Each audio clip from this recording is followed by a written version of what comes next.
नमस्कार, आपण पाहत आहे एबीपी माझा. महाराष्ट्रामध्ये खड्ड्यांचं जाळं आणि खड्ड्यांमुळे होणारे मृत्यू, मणक्याचे विकार यामुळे जनता अत्यंत त्रस्त आहे. महाराष्ट्राच्या कुठल्याही कोपऱ्यात जा, माझ्या मागे दिसणारं हे चित्र तुम्हाला अगदी सर्रास पाहायला मिळेल, अनुभवायला मिळेल. गेले कित्येक वर्ष सर्वसामान्य जनता खड्ड्यांच्या विरोधात सरकारच्या नावानं अक्षरशः शंख फुंकते. खरं तर मी टीव्हीवर तुमच्याशी बोलते, त्यामुळे शंख फुंकते अत्यंत सभ्य शब्द वापरतेय. बोंब टोकतेय, पण अद्याप त्यावर कोणताही उपाय सापडत नाहीये. पण संपूर्ण महाराष्ट्रालाच काय, अवघ्या देशाच्या वाहतूक व्यवस्थेला अक्षरशः खड्ड्यात घालणाऱ्या, या खड्ड्यांवर उपाय देणारी एक व्यक्ती आहे. खरं तर तुम्ही म्हणाल मग अशी व्यक्ती आहे तर मग आपण त्यांचं नाव का पुढे आणत नाही?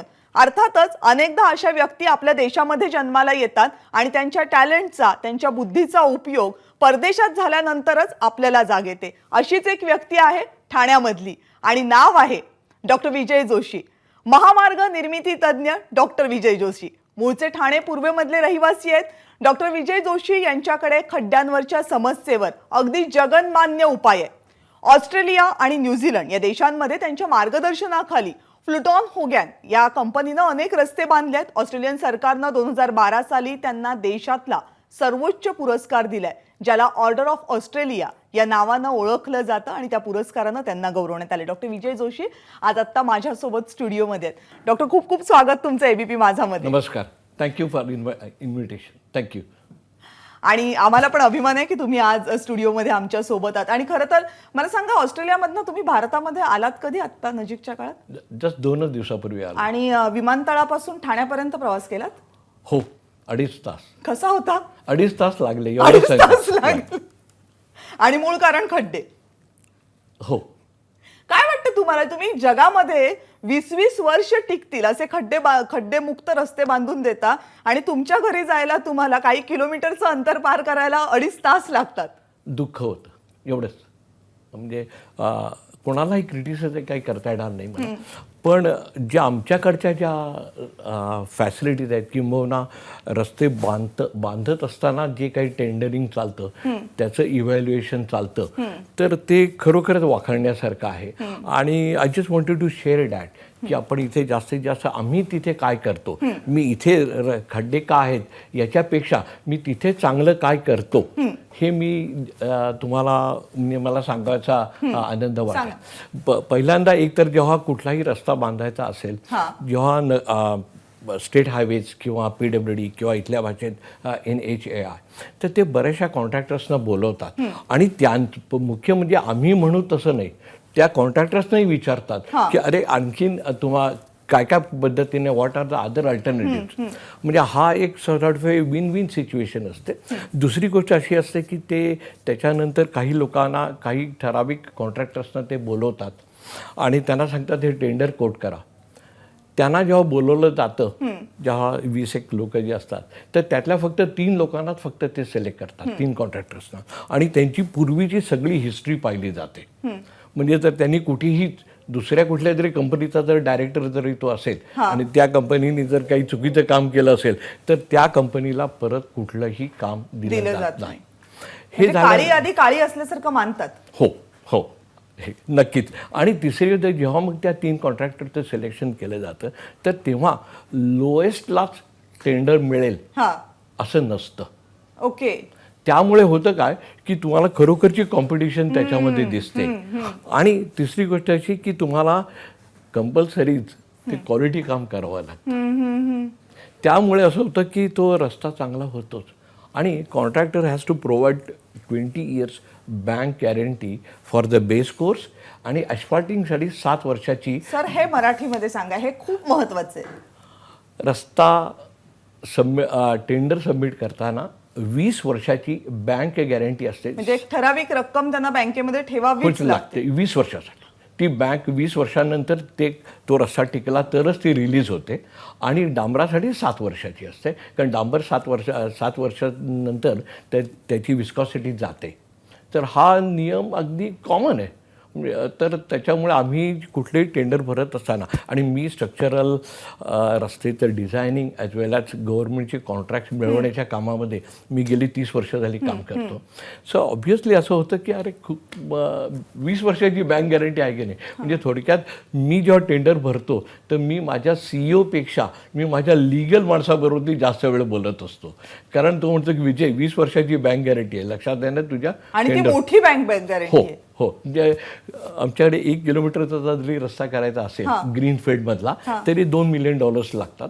मग त्याच्यानंतर आता एवढी मोठ्या रकमेचं जर तुम्ही टेंडर भरताय तर ऑब्व्हियसली तो सिटी माझा जो CEO असतो विजय मेक शुअर की एव्हरीथिंग इज टेक मार्क, आणि ते झाल्यानंतर काम करताना देखील तेवढेच क्वालिटी सांभाळली. आता हे झालं पद्धतीविषयी, पण तुम्ही एक पद्धत विकसित केलेली आहे जे विशेष तंत्रज्ञान आहे. ते तंत्रज्ञान काय आहे? कारण मी असं ऐकलंय की लोखंड बनवताना, आयन बनवताना जी मळी तयार होते त्या मळीपासून तुम्ही रस्ते बांधण्याचं काम केलेलं आहे. हे तंत्रज्ञान नेमकं काय आहे? मी जेव्हा ऑस्ट्रेलियामध्ये मायग्रेट झालो 1990 साली, तर तोपर्यंत ना स्टील कंपन्यांमध्ये जी मळी निघते, स्टील तयार करत असताना एक मळी निघते, वेस्ट प्रोडक्ट निघतो, तो जवळजवळ 15 ते 20% असतो, आणि तो तेवढा असतोच.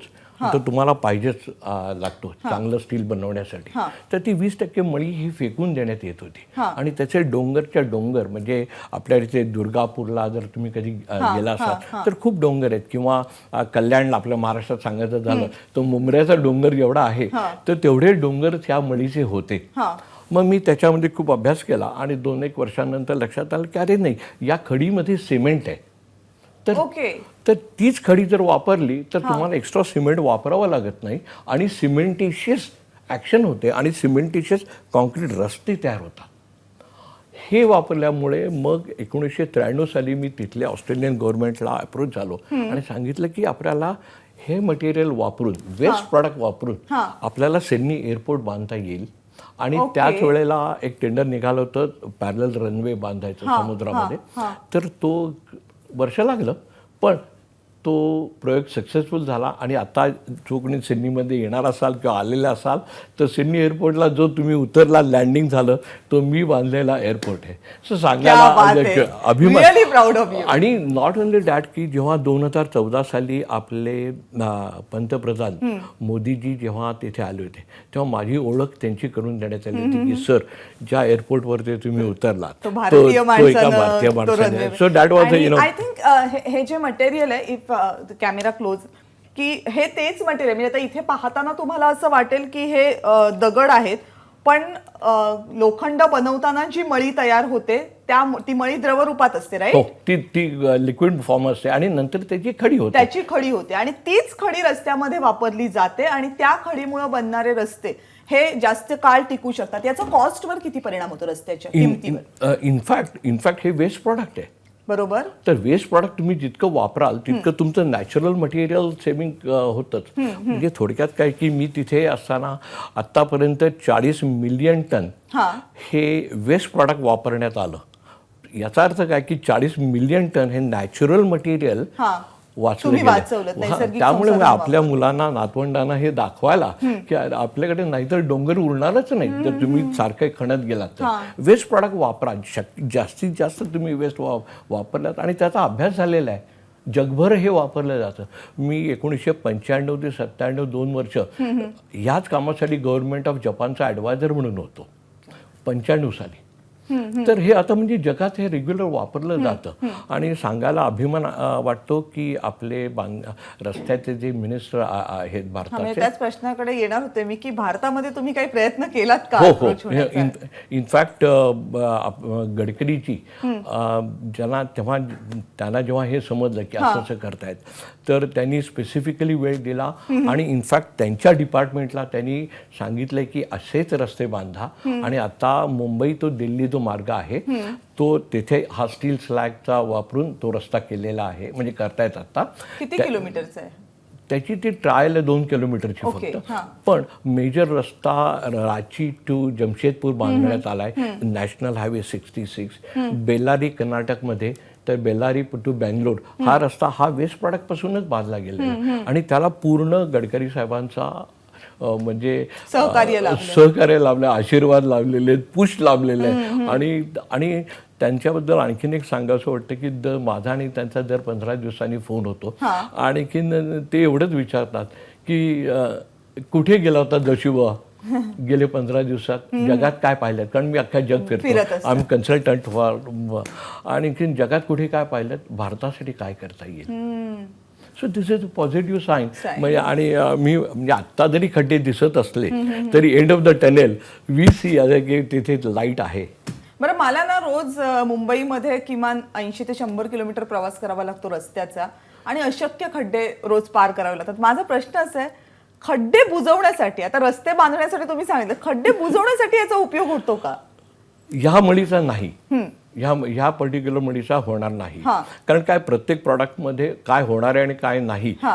पण मुळात प्रश्न असा येतो की तुम्ही कॅन्सर झालेला आहे, आता मी तुम्ही औषध शोधताय, तो कॅन्सर होऊ नये तर मुळातच रस्ते चांगले बांधले तर मग कॅन्सर झाल्यानंतर बाबा त्याला काही मेडिसिन आहे का, मग ते कशाला. Let's root of the problem ना, की आपल्याला मुळात आणि बांधता येत आहेत बरं का.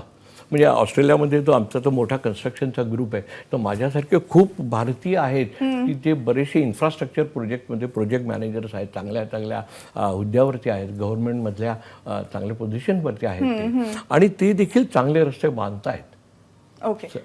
आणि हे जे मटेरियल तुम्ही तयार करता, लोखंडाचं जे स्लॅग राहील, ज्याला मळी म्हणतो आपण, कारण खूप जणांना कळेल, कारण उसाच्या कारखान्याची मळी सगळ्यांना माहीत असते. तशीच जेव्हा लोखंड बनवलं जातं तेव्हा एक मळी येते आणि ती द्रवरूपात असते, ज्याचं घनरूपात करून मग हे रूपांतर केलं जातं खडीमध्ये, आणि मग ती खडी रस्त्यामध्ये वापरली जाते.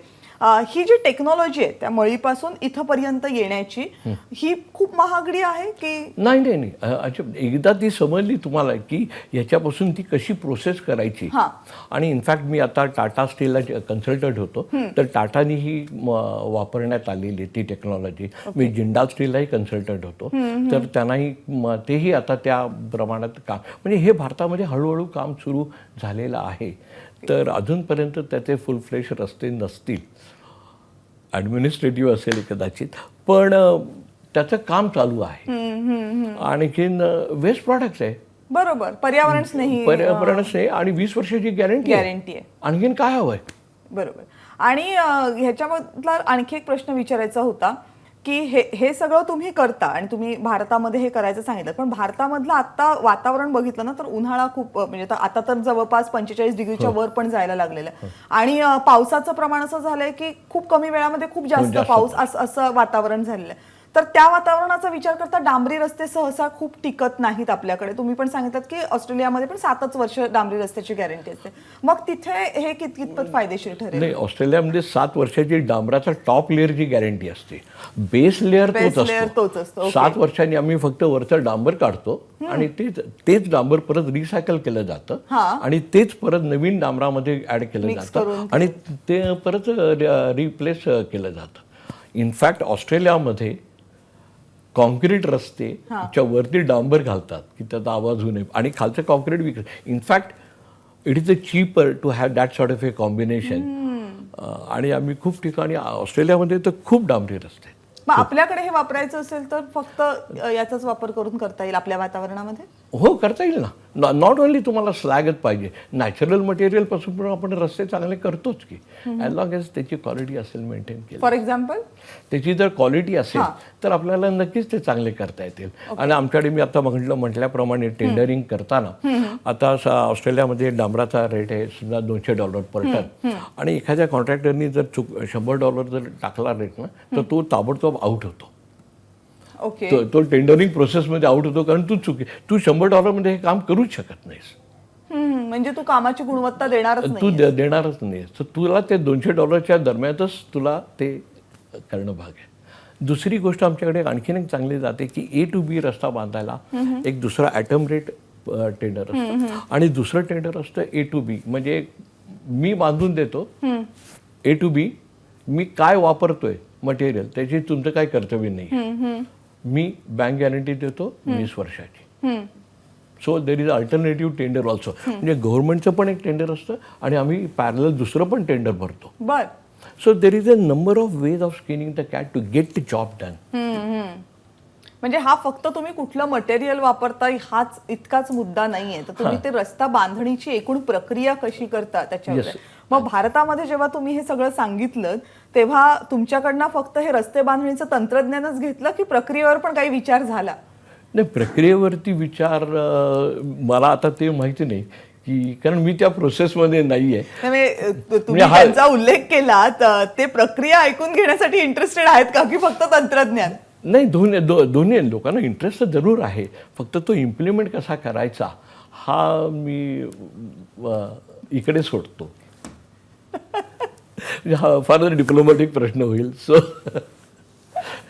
पण मी चांगलं करता येतं आपल्याला, आणि जगभर आपलीच लोक करतायत, जगभर आपलीच लोक करतायत. So there is nothing rocket science as such. बरं, तर आणखी एक डिप्लोमॅटिक प्रश्न तुम्हाला असं वाटतं असं विचारते, तर तुम्ही तर ठाण्यातले, ठाणे पूर्वेकडे तुमचं घर आहे, तिथे राहिलात आणि आय थिंक वाढलात पण ठाण्यामध्ये. आता तर ठाणं खूपच विस्तारलंय, खूप गजबजलेलं शहर झालंय. मुंबई आणि ठाण्यामध्ये फरक आता फारसा करता येत नाही. आणि आता तुम्ही जे सांगितलं ती नवी ओळख नुकतीच ठाण्याला मिळाली मुख्यमंत्र्यांचं. आणि मी इनफॅक्ट प्राऊड टू से की मी त्यांच्याच वॉर्ड मधला माणूस. अरे बापरे. म्हणजे नॉट ओन्ली ठाण्यातला, इन जनरल. मी कोपरी भागातलाच राहणारा साहेबांच्या भाषेत आहे तिथेच. आणि सगळ्यात जास्त बोंब सध्या होतीये तर ती मुंबई पाठोपाठ ठाण्यामधल्या रस्त्यांची होते. मग त्यांच्याशी कधी बोलणं झालंय का तुमचं, किंवा कधी संधी मिळाली, आणि जर मिळाली तर काय सांगाल त्यांना? इनफॅक्ट गरजे मराठी नावाचा जो प्लॅटफॉर्म आहे ज्याच्यावरती आम्ही इंटरनॅशनल म्हणजे NRI लोक जेवढे परदेशात राहतात त्या सगळ्यांचं एकत्रीकरण आम्ही केलेलं आहे. इट्स कॉल्ड गरजे मराठी प्लॅटफॉर्म. आणि त्याचा आत्ता 6वा वर्धापन दिन आहे या शनिवारी. तर या शनिवारी आम्ही आपले मुख्यमंत्री एकनाथजी शिंदे आणखी देवेंद्र फडणवीस आपले उपमुख्यमंत्री हे दोघांनी आम्ही बोलवलेलं आहे. आणि मागे जेव्हा देवेंद्रजी मुख्यमंत्री होते तर तेव्हा पण मी त्यांना भेटलो होतो. आणि यू वोंट बिलीव्ह, त्यांनी मला हे सगळं ऐकण्यासाठी रात्री 11:30 वाजता वेळ दिली होती. ओके. म्हणजे so I can see that there is genuine interest आहे लोकांना. पण जसं तुम्ही म्हटलात की तंत्रज्ञानामधला बदल करणं कदाचित खूप सोपं असतं किंवा लवकर होऊ शकतं, पण प्रशासकीय गोष्टी बदलणं, त्यांना एक वेगळी दिशा देणं हे तितकंसं लवकर होणारं काम नाही. आणि भारतासारख्या देशामध्ये त्याला वेळ लागू शकतो. पण अपेक्षा ही आहे की ते व्हायला हवं. कारण खड्डेमुक्त रस्ते हे फक्त स्वप्न असू शकत नाही, तर ती खात्री असायला हवी आणि ती लवकरात लवकर पूर्ण व्हायला पाहिजे. आणि जसं सरांनी सांगितलं, अनेक लोक परदेशामध्ये काम करतात. तिथे जे समोर तुम्हाला मेडल दिसते, जसा भारतामध्ये पद्म पुरस्कार दिला जातो तसा ऑस्ट्रेलियामध्ये ऑर्डर ऑफ ऑस्ट्रेलिया हा पुरस्कार दिला जातो. तो त्या देशाचा सर्वोच्च नागरी सन्मान आहे. सर, मला असं वाटतं तुम्ही तो उचलून दाखवलात तर बरं होईल. खरं तर सरांना तो फक्त हातानं दाखवता येतो, कारण त्या देशाचा जो नियम आहे त्यानुसार तुम्ही तो प्रत्येक दिवशी तुमच्या छातीवरती बिरुदावली मिरवू शकत नाही. तुम्ही फक्त ते जपून ठेवू शकता. एकच दिवस त्या देशानं दिलेला आहे की ज्या दिवशी तुम्ही तो छातीवर मिरवू शकता. त्यामुळे सरांनी तो खास आपल्याला दाखवायला आणला. आणि आपल्या सगळ्यांना नक्की अभिमान आहे की महाराष्ट्राच्या मातीतली एक व्यक्ती परदेशामध्ये जाते, एक संशोधन करते. त्यांनी PhD याच विषयामध्ये केली. त्यांचं संशोधन वाखाणलं गेलं नाही तर ते वापरलं गेलं. आणि आज ऑस्ट्रेलियातल्या रस्त्यांवर त्यांच्या पायाची, त्यांच्या हाताची छाप आहे असं म्हटलं तर ती अतिशयोक्ती ठरणार नाही. अशी व्यक्ती आपल्या सोबत आहे. त्यांनाही भारतासाठी बऱ्याच गोष्टी करायच्या आहेत. फक्त एवढंच आहे की भारतीय नेते आणि भारतीय प्रशासकीय यंत्रणा ते सगळं कसं अवलंबवते आणि त्याचा कसा विचार करते. आणि आपण अपेक्षा करूयात की त्याचा विचार नक्की केला जाईल. आणि एखाद्या नटीच्या गालासारखे रस्ते हे कधी कधी अवहेलना वाटेल असं जे वाक्य आपल्या नेत्यांकडनं वापरलं जातं, मला वाटतं अशी तंत्रज्ञानं आली तर ते खरोखर आम्हाला रस्ते तसे द्या असं आपल्या नेत्यांना, आपल्या एकूण यंत्रणेला आपल्याला सांगावं वाटेल. आणि त्यासाठीचे हात आपल्याकडे तयार आहेत. गरज आहे फक्त त्या हातांचा योग्य वापर करण्याची. डॉक्टर, तुम्ही आज स्टुडिओमध्ये आलात, तुमचं तंत्रज्ञान समजून सांगितलं, एकूण प्रवास सांगितला, त्याबद्दल खरंच खूप आभार. मलाही इथे बोलल्याबद्दल ABP माझाचे खास थँक्यू. आणि या विशेष कार्यक्रमामध्ये, विशेष चर्चेमध्ये वेळ झाली आता इथेच थांबण्याची. पाहत रहा ABP माझा. ABP माझा, उघडा डोळे बघा नीट.